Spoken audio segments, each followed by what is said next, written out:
Hey y'all, it's me, Alphinaud, and I'm gonna be doing a different video. I'm gonna be talking about Alphinaud's kit. As you might know, he's coming here pretty soon, just about 2 days at the time of this recording. But his kit is pretty loaded, and I'm gonna need a little bit of assistance here, so I have a very special guest. Go ahead and introduce yourself. Very special guest, he says. How flattering. Hey guys, Soul here, and well, I'm sure some of you at least know who I am, but if you don't, I make content for DFFOO, mainly focusing on, gameplay and running kind of quirky team comps. But I do occasionally branch out. I do occasionally do draw videos, and collabs with other people. And content creator that I've been watching here for a while now, Alphinaud. He's a great watch, and so I kind of jumped at the chance to work with him, and I'm just happy to be here. So thanks for having me, man. I'm excited to do this with you. Yeah, no problem. And we're gonna be breaking down his kit, so let's go over his kit real quick. So his skill 1, it's Summon Moonstone. He has 5 uses. And if you use skill 1, it batteries the party, and it grants himself a small max brave buff for 6 turns, and it grants a unique effect Moonstone for 6 turns. So, real quick, Alphinaud only got an EX plus. He did not get a rework. So his base kit is still the same. So, after using S1, the unique effect Moonstone, it grants 20% max brave and 20% damage reduction for the party as an aura buff for the party. It dispels if he gets broken or when he grants his EX buff, which we will get into later.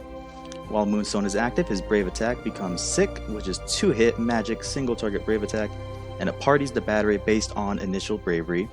HP attack becomes Shining Moonstone. He brave gains himself based on his initial brave, and it's a single target 2-hit brave and HP attack with 120% overflow.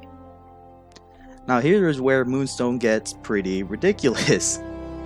So with his Moonstone buff, it triggers one of the following 4 effects. And these are all these are all pretty convoluted and very specific. So, one of them, if his HP is less than 30%, then he heals himself for 20% of his max health at the start of his turn. If his current bravery is less than 80% of his max brave, then he batteries himself by his initial bravery.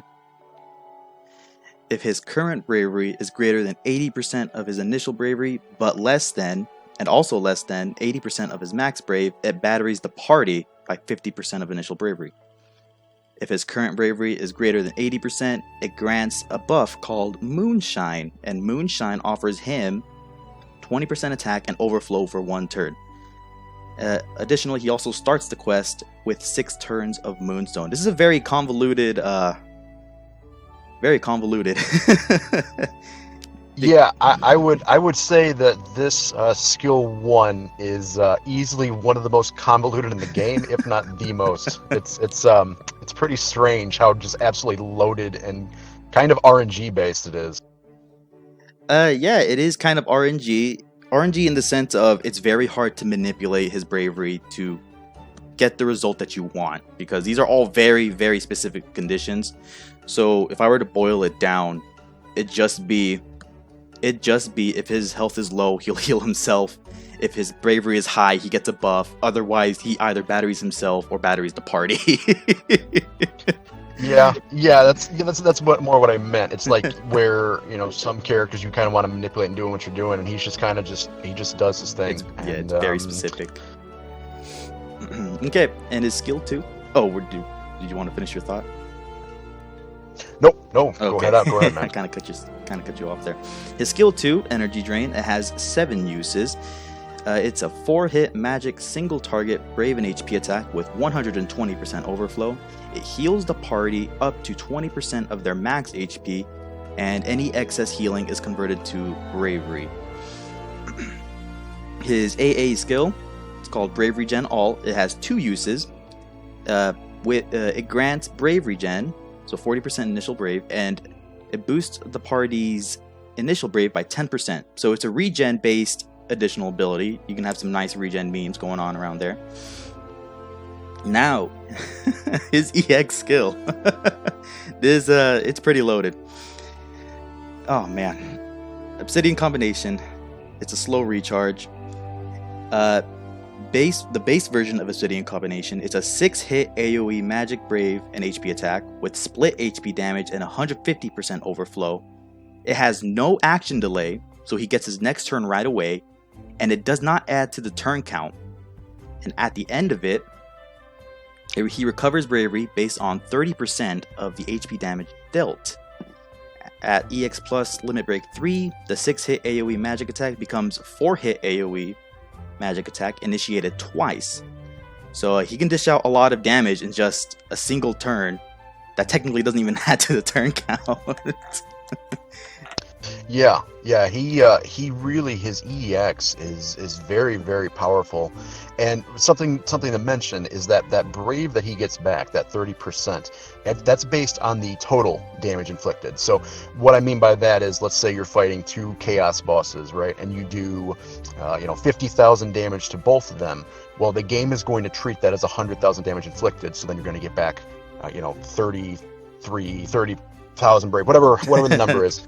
You'll get that back, which is very, very helpful for him because he always wants to have a nice little steady stockpile of brave on him. Exactly, especially because he suffers a lot from getting broken, and we'll get into specifics of that later. He definitely does not want to get broken at all.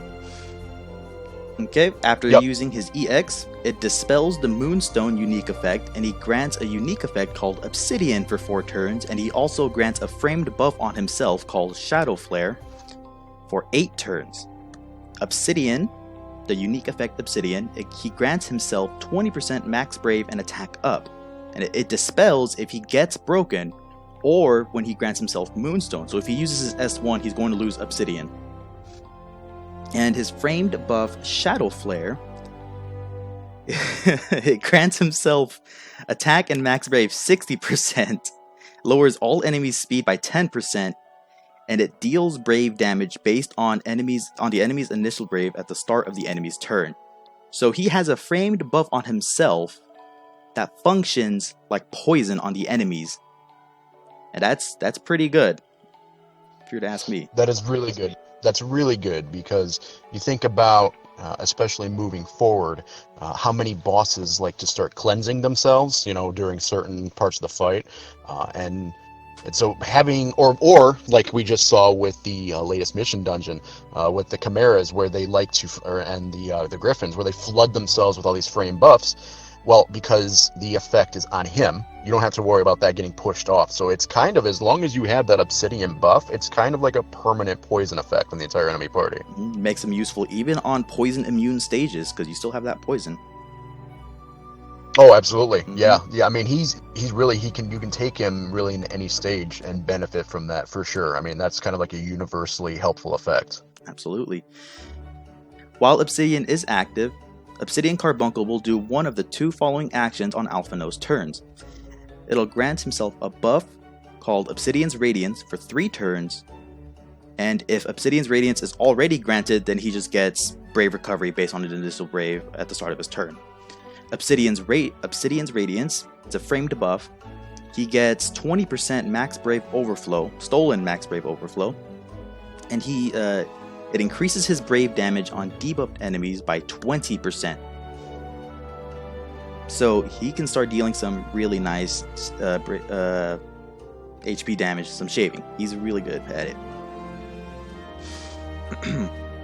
Yeah, no doubt. Yeah, that extra damage. I mean, it doesn't seem like it's a whole lot, but when you really start looking at his entire kit and all of his auras, I mean, at this point, we'll get more into those auras in a second, because my God, is he loaded on those? Yeah, but when you take all these auras and you really stack them together, I mean, you start seeing some pretty bonkers kind of numbers. I remember when Rosa first dropped, in global, and everyone looked at her auras, and our jaws kind of hit the floor. Alphinaud's kind of got like a little similar thing going where he's so loaded. I mean, it's kind of ridiculous. Yep, absolutely. He is very good at auras, and we will get into that later. And while Obsidian Carbuncle is out, his Brave attack turns into Sick Obsidian. It's a 5-hit magic AoE, Brave, and HP attack. It's split HP damage. It has 150% overflow if he's at Limit Break 3 on his EX+, and he has Brave cashback based on 30% of HP damage dealt. So very similar to that EX, it also has cashback. His HP+, turns into Shining Obsidian, 5-hit magic single target brave and HP attack with 120% overflow at limit break 3 on his EX+, has 50% splash. It inflicts generic poison and 30% defense down on all the enemies for 3 turns and grants a free skill use on his next turn. So you pair this with Shadow Flare, where he deals more damage to debuffed enemies, and it has that poison-like effect on it. Well, now Alphinaud also has defense down and inflicts generic poison. So he kind of has that Sarah double poison tick going for him. And he's just going to be shaving real nicely because of that defense down and that increased damage on debuffed enemies. Yeah, absolutely. Yeah, the double poison, I think, is kind of like a low-key, unheralded part of his kit, because I don't use Sarah a whole lot, but when I do, and seeing enemies like at the start of their turn just lose like upwards of 10 to 12,000 brave just by standing there, I mean, it can mean all the difference. I mean, it can mean the difference between them hitting you with a brave attack and them hitting you with an HP attack, because it can change their AI completely. So, and then stacking, of course, his extra damage to debuff targets plus that generic defense down. Some good stuff right there. And don't forget, he also has that attack and max brave from Obsidian and Shadow Flare, that 60% attack and max brave. Just for being an Obsidian Carbuncle mode, he has that 80% attack and max brave going for him. And so you got increased brave damage on debuffed enemies, you got defense down, and he's just going to be hitting out some nice numbers. It's pretty ridiculous. It is, and I don't even think we've gotten to the auras yet, which are party wide, by the way. So Alfie, if you want to hit that real quick. Oh, his auras. Oh man, this took a while to get together. Okay, so altogether, his party auras, his C50 passive Etherflow boost. It's a party 10% attack and max brave when he's buffed. So you can get additional 15% from his arts, so that can go up to a total of 25%. His C68 passive is it's a flat party attack initial brave 10% boost. His EX plus limit break 1 offers party attack and max brave 50%. That is a massive jump. So that means altogether his total party auras, this is just if he's buffed and he's just chilling in the party, his total party auras are 85% attack, 75% max brave, or 95% with Moonstone aura, 10% initial brave, and 20% brave reduction if he's in Moonstone Carbuncle. And let's head back. Let's backtrack a little bit to his Obsidian Carbuncle. So if you take those into consideration, that 80% attack and max brave and that additional 20% extra damage when he's attacking a debuffed enemy, that in conjunction with his party auras, that means that Alfie himself has a 165% attack boost and 155% max brave boost while in Obsidian mode. So he's going to be hitting some really high numbers, and these are some really, really strong auras. Yeah, no doubt. And as we get further, later into Chaos, bosses really start buffing themselves sky high with these defensive auras that they do. I mean, it sounds like crazy numbers, but he really needs those numbers to really kind of stay viable, and it really does help too. It does help him out a lot. Absolutely. So let's go over his EX Plus bonuses real quick, because we've been kind of talking about everything in regards to EX Plus Limit Break 3. So his EX Plus bonuses, just for realizing it, Limit Break 0, it increases his EX potency and increases its overflow to 180%, so it deals more damage. At Limit Break 1, it increases the party attack and max brave by 50%, just a flat boost. At Limit Break 2, when the quest starts, it grants himself Shadow Flare for 6 turns, and it fills the EX gauge to max. At Limit Break 3, Obsidian Combination becomes a 4-hit AoE, Magic, Brave, and HP attack triggered twice. I brought that up earlier. It has increased potency and 200% overflow.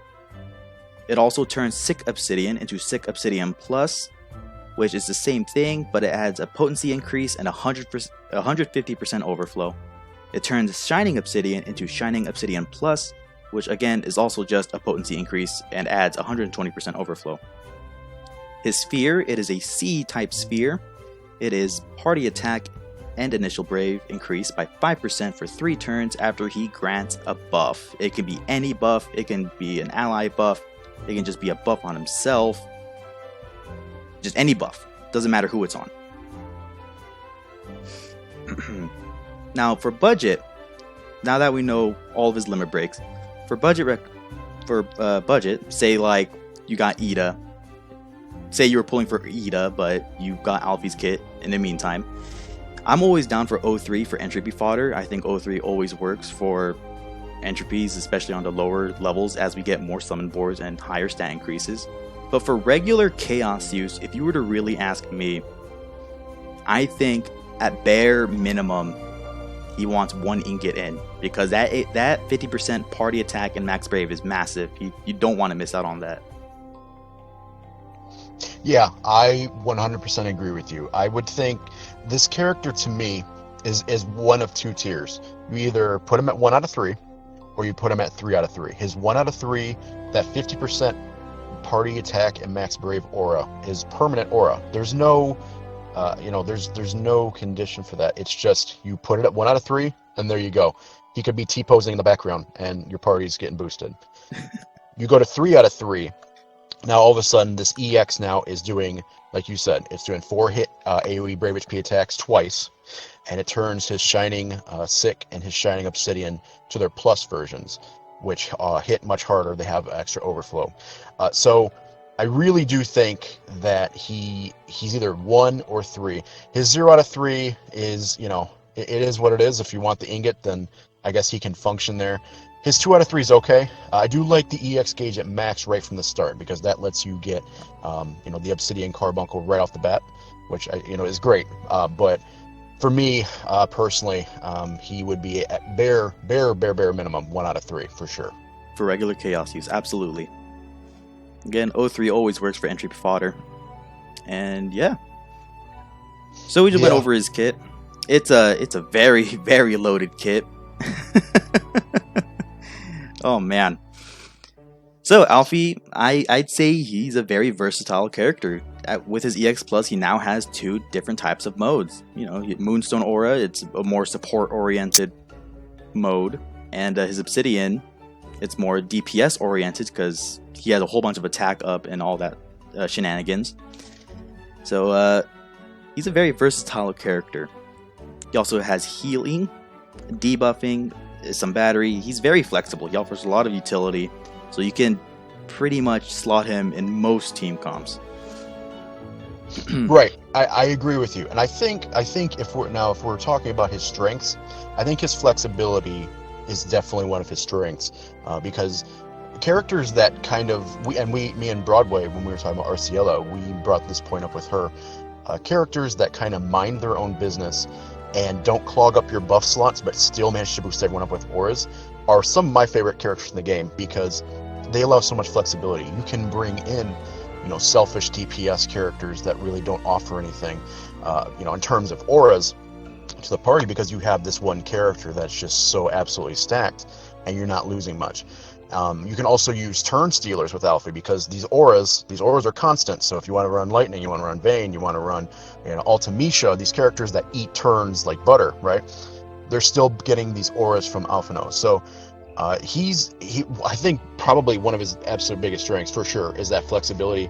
And I also like how he, with his Brave Plus, his Shining Sick, and then his Shining Obsidian, those give you a lot of options as well, because his Shining Sick, as you mentioned earlier, gives you that 30% Brave back, which is terrific. I mean, having a Brave attack that not only inflicts that HP damage, but you get that Brave back, which for any character is nice to avoid breaks. But for Alphinaud, it's extremely important, because he carries that extra punishment, I guess, for getting broken, which basically just wrecks his whole kit. Like, if he gets broken, you're in trouble for a turn.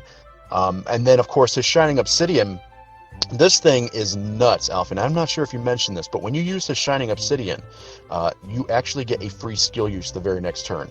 So he, not only does he have absolute, crazy longevity because of how strong his Brave Plus and his HP Plus are.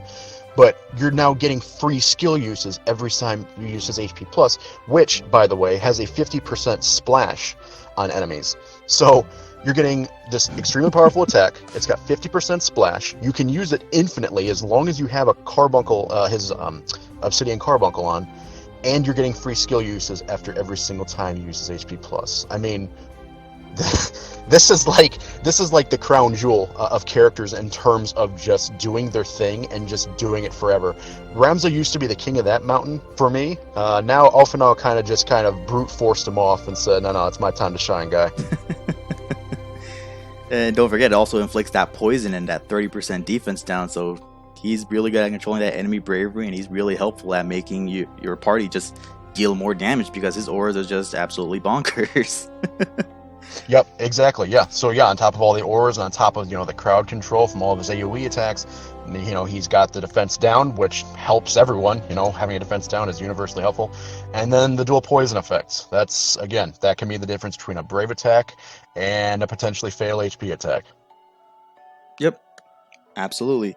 And him having 2 support modes is also really good, because if you have, say, imagine there's like a boss recast ability and it's coming up here pretty soon, and it's Alphi's turn right before the boss's turn, who's about to do some massive strong attack. Well, you can just use S1, get that 20% brave reduction, and then do a brave plus, get that battery up, so you can just mitigate that damage even more. So he has that option that you can just use and pretty much just reduce damage, so you don't have to heal as much. 20% brave reduction, it's not a lot compared to, say, Hope, whose reduction is, I think it's 60%, but it is an aura buff. 60%, yeah. Yeah, 60%. It is an aura buff, and it is honestly just better than nothing. If you want to be really tanky, bring Hope as well. Because he has a whole bunch of auras. Alphi has a lot of auras, so he can just work with a lot of generic buffers, like Pinello, Hope, Beatrix, just all those people who just takes up a whole bunch of buff slots on the party members. If you want to be real tanky, just bring Hope, Beatrix, and yeah. Exactly. Yeah, I really do like kind of that ability to on the fly switch stances as your needs evolve. Arciella does the same thing where she can be in her stance 1, which is more of a defensive stance. She batteries brave to the party, whereas she can switch over to S2, and now she has the HP silence. She has the much stronger HP plus available to her, etc., etc. So like you said, 20% brave mitigation isn't a whole lot. But it is something. One of my favorite things to do when I'm running Hope is to use his 65, which is minus 30% HP damage until it expires. And 30% isn't a whole lot, but you really do feel kind of big brain when you're seeing Bahamut about to use Mega Flare, and then you use that 65, and then you just kind of get a big smile on your face, like, yeah, I am good at this game. But yeah, no, I definitely love Alphinaud's his flexibility. I mean, I really can't say enough about it. The man is kind of a jack of all trades, and he does them all well. Yep. And well, now you get to tank Mega Flare from Bahamut with an extra 20% brave reduction. So you got 80% brave reduction.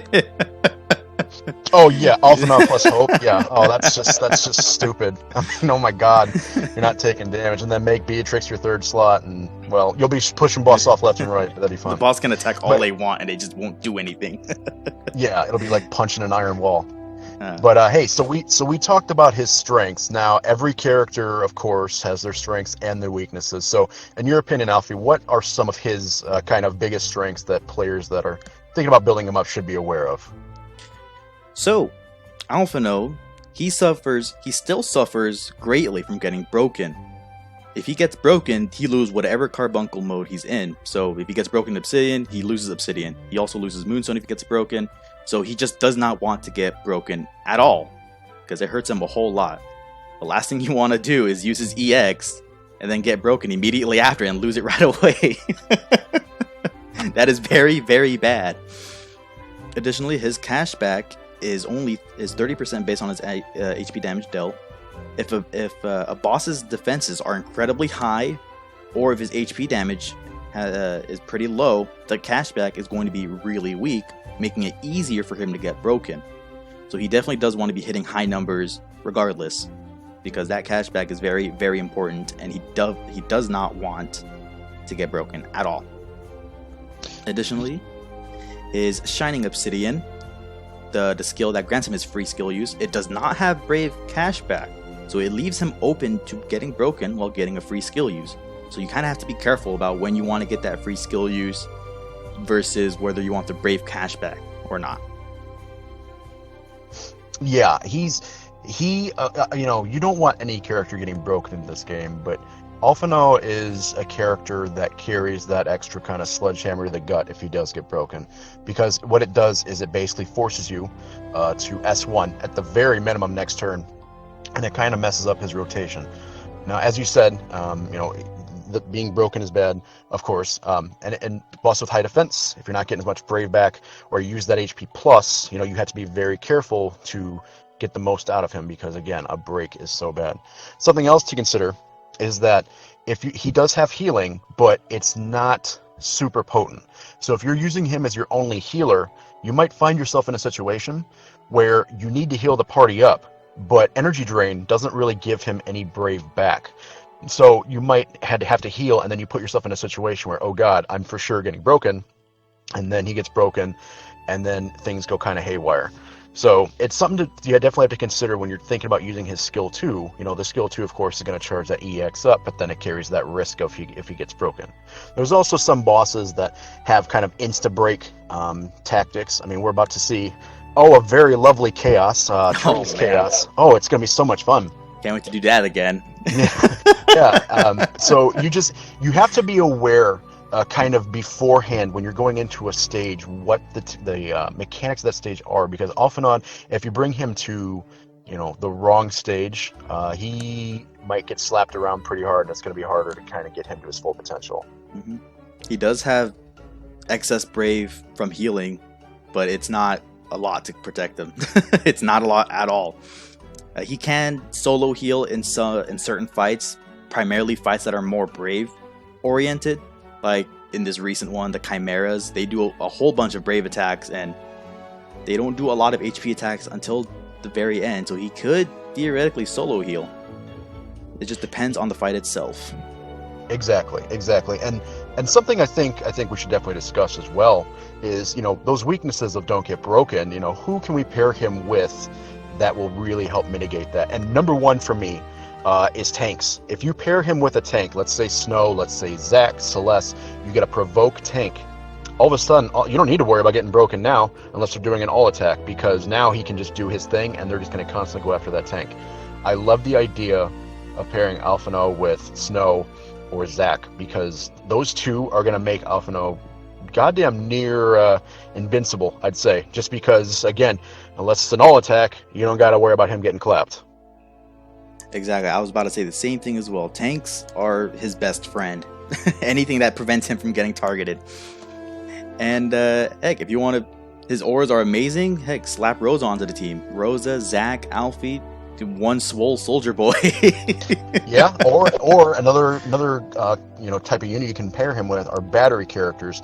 One of his fellow scions, Y'shtola, is a terrific companion for him because she can stand there and she'll battery, right? EX, Hermetica, massive HP plus, massive amounts of battery going all over the place. And so that supplemental battery will then help him, from his cashbacks, or if you need to use that energy drain or that HP plus, then of course that extra battery can help protect him. Yep, least also batteries. Fun fact.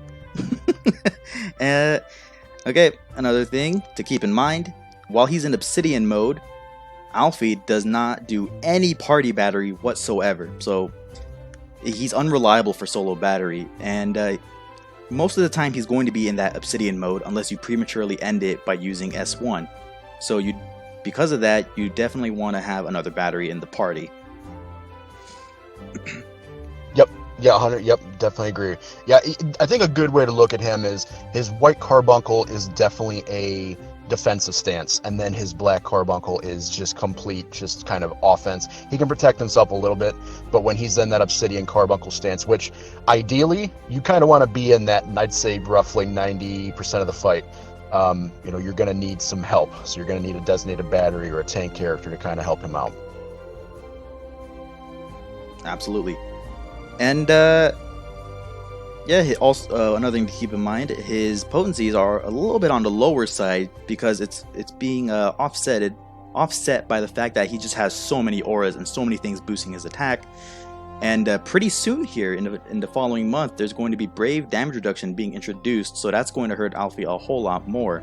So some generic attack up or magic attack up from buffers can keep Alfie just dealing as much damage as possible. So like Sarah can work still. Who grants magic attack up actually? Ash works. Ramza, a big one that immediately comes to mind is Ramza. Ramza's kind of like the generic buff aura god right now in terms of support. So he's really, really good, and they complement each other very, very well. Absolutely. Ramza and Alfie, just a whole bunch of attack up that shaving's not going to be an issue, which is why Brave Reduction's getting introduced. Yes, yeah. I mean, shit. You'll have both Alfie's defense down and then Ramza's frame defense down from his Enervate stacking. So, and then plus all the auras and all the buffs. So yeah, that's some good stuff right there. I like that combination a lot. Mm-hmm.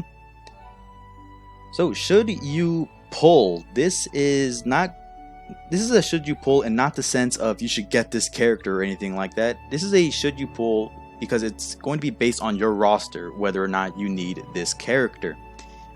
So I think the best way, in my opinion, to sum up Alfie is that he's an aura support that can deal damage. That's how I would describe Alphinaud. And so for some alternate characters, if you want an aura buffer, Rosa is still a very fantastic choice. Rosa's auras still hold up very amazingly. RCL is another good aura buffer, though her auras are different. And next month, I believe it's next month, there's going to be Alphinaud. Alphinaud is another really good aura buffer. Now keep in mind, these are all very drastically different aura buffers. I would highly recommend you guys to check out their auras and see which ones you would need a lot more. But these are definitely some alternative characters if you need an aura buffer. For debuffs, his main debuffs are poison and defense down. I think for poison specifically, I think Sarah still holds that position, still holds that stance really nicely. She still does that poison, that attack down, that framed poison. She's still very solid for that double poison tick. And he does some nice magic. Alfie does some nice magic damage, but I wouldn't use him exactly for magic damage. So if you're using him for magic damage, then alternate characters, pretty much any other magic DPS can work. Ultimecia, Emperor, Papalimo, pretty much any other magic DPS character can still work. DPSs are very flexible in terms of who you bring. Yeah, I agree. I agree with most of what you said there. I think Alphinaud, it can really help you out if you need, because he, despite his main kind of boost to the party being his auras and being that kind of support type character, he can hit some really nice numbers, especially if you pair him with some battery characters to ensure that he's getting a nice healthy dose of Brave back constantly from his Brave Plus or his EX. I really do think he compares favorably to kind of like I mentioned earlier, like Ramza, where or Arciela, where they have these auras on them and they kind of mind their own business and they let the party do their thing. So Alfie really, I think he pairs well with so many characters because he can do his thing. He can provide some supplemental healing. He has his auras, and he has the splash damage. He has some AoE to him. So it's really nice. I really do like that. And then, like you mentioned, he's got the defense down and the poisons. The defense down is kind of weak. I think it's a 30 or a 40% drop. 30% down. Yeah, 30%. Yeah, but you can stack that again. You can stack that with frame defense drops. And we have a couple. We have what we were just talking about. Ultimecia is a good pair for him. Ultimecia has that frame defense drop on her S2. Ramza has a frame defense drop on his EX.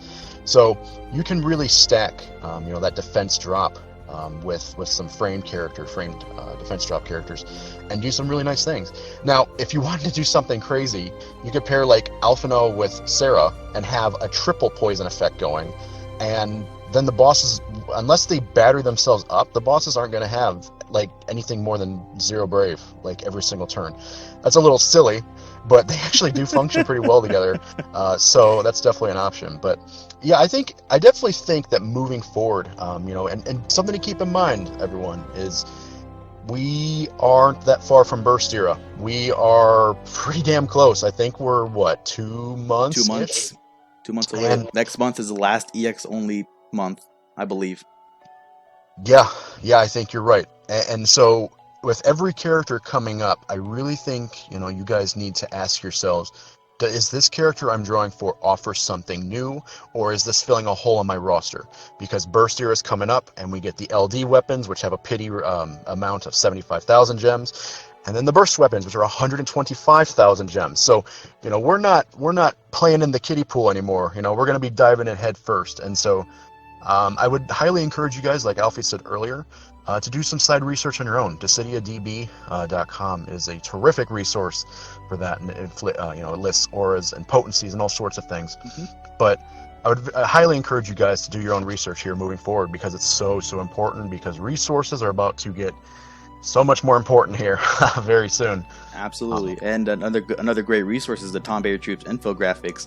Heck, I use their infographic for references to figure out the specific percentages of Alphi's auras, because he just has so much. They're also another really good resource to look into.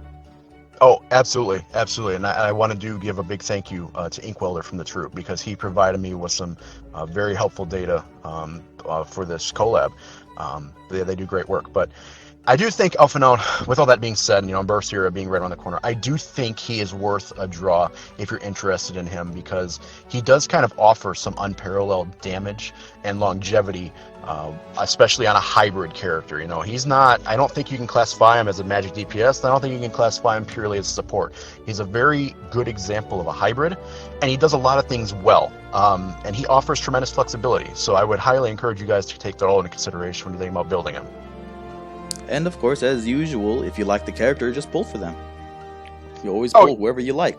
Oh yeah, for sure. I mean, I 3-3'd Sync, and Sync is dummy thick, and slows herself down every single turn. But I can't help it. I just couldn't help it. So favorites trump all. If he's a favorite, of course, draw for your favorite book wielding scion. And yeah, so I'm gonna take the liberty of answering this big question, Alfie. I know everyone is wondering this, and I think I know the answer, but I'm gonna ask anyway. Are you gonna draw on this banner? I know you're not a big fan of Final Fantasy 14, but his kit seems pretty solid, so let me know your thoughts. No, I'm just kidding. Of course I'm pulling for him. that no there. I dropped my paper. I was holding. I'm like, whoa. I'm gonna be going for both of them, because I love Final Fantasy 14. I mean, needless to say that, going for both Alfie and Ida because she's also least, but yeah, definitely going to be going hard on that banner. Yeah, I figured as much. Yeah, but yeah, he definitely has a lot to offer. Me personally, so I had, back when I was still a wee lad and I had big dreams of moving to the big city, my stream recap, I emphatically said, yes, I am building Alphinaud. I cannot wait to build him. He is going to be a great part of my roster.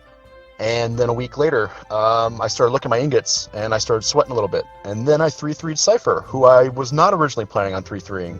And then I 3-3'd Fujin, who I was planning on 3-3'ing. And then it left me in a position where, oh god, I can 3-3 Zidane this month, and that's it. So I am going to hit this banner a little bit, because I would love to get both Alfie and Ida's EXs. But I think the best I can do right now is that 1 out of 3 on Alfie, because those party ores are just so good, and he's going to have to be a DE man for me, unfortunately. But I would love to build him for sure at some point. Needless to say, I'm going for the full double purple, and then after that, I am screwed on ingots. Oh well, hey, join the party, my friend. We are both in trouble in paradise right now. Again, that just about wraps up our discussion about Alphinaud. As you can tell, it's a very, very loaded kit. There was a lot to discuss. Even just discussing his S1 took a lot of time. Is there anything you want to mention, Soul? Any last notes? Any final thoughts? First and foremost, thank you for having me, man. This was fun. This is a true pleasure. I like doing these collabs and Hey, for everyone that doesn't know, this was Alfie's first official collab with Voice, and I think he did pretty Yep. well. So make sure to give him a dislike on the video and unsubscribe. And no, just regarding Alphinaud, the character, not the cosplayer. The character is very, very flexible. He's very, very versatile.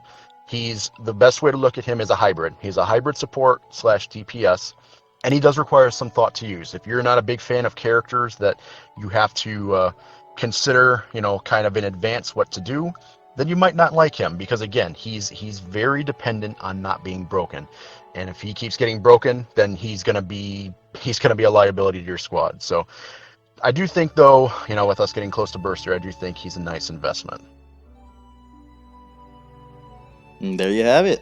Thank you, Soul, for joining me on this wonderful collab. This has been a very wonderful experience, and hopefully this collab helped you guys out. Help you all think about Alfie a little bit more.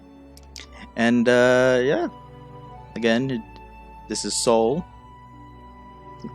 He does a lot wonderful global videos, and I'll leave a link to his channel in the description. And I believe that just about wraps it up. Yeah, I think so. All right, everyone. Well, thank you very much for watching. Thank you, Alpha, for having me, and I guess we'll see you guys again here very soon. Yeah, see y'all in the next video. Bye bye. Take care.